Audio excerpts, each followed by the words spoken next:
Bismillahirrahmanirrahim. Assalamu alaikum, student of class 7th. Hope all of you are fine.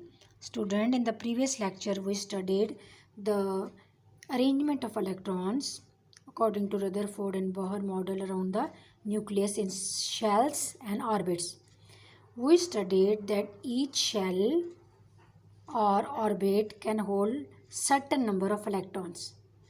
The first shell can hold maximum number of 2 electrons, and if an atom have the third one electron, then the third one will go in the second shell. The second shell hold maximum number of 8 electrons. If an atom has 11 number of electrons, then the first 2 will be in the first shell, the 8 will be the second shell, and the 11th one will be go into the third shell.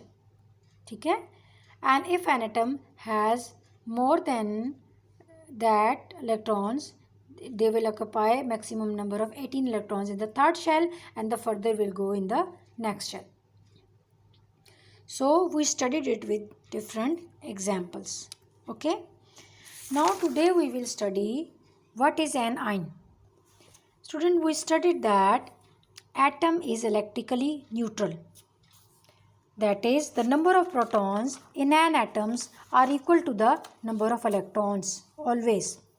ठीक है बच्चों, अब जो number of protons हैं वो always equal होते हैं to the number of electrons. अगर प्रोटॉन 3 हैं तो इलेक्ट्रॉन्स भी 3 होंगे, ताकि पॉजिटिव चार्ज नेगेटिव चार्ज को कैंसिल आउट करे और atom on the whole neutral रहे.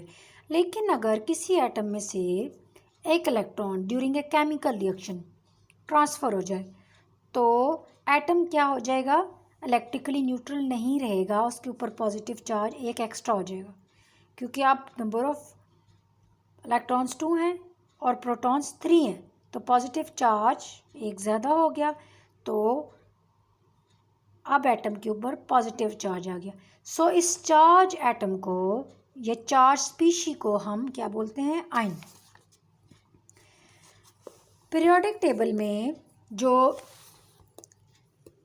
स्टार्ट के ग्रुप्स हैं, इनमें ये टेंडेंसी होती है कि ये इलेक्ट्रॉन को गिव अप करते हैं, एंड जो एंड पे एलिमेंट्स होते हैं ये इसको गेन कर लेते हैं.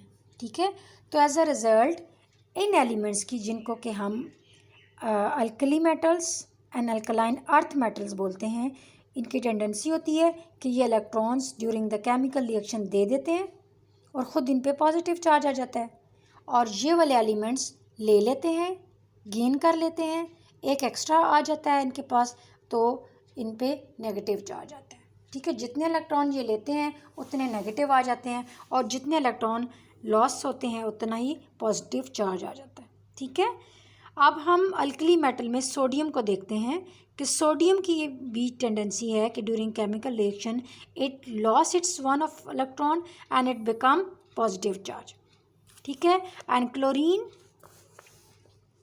अब देखिए सोडियम ने पहले इलेक्ट्रिकली न्यूट्रल था, इसने अपना एक इलेक्ट्रॉन डिस्चार्ज कर दिया ड्यूरिंग ए केमिकल रिएक्शन. ठीक है, और इसके ऊपर कैसा चार्ज आ गया, ये देखिए पॉजिटिव. अब ये क्या बन गया, आयन.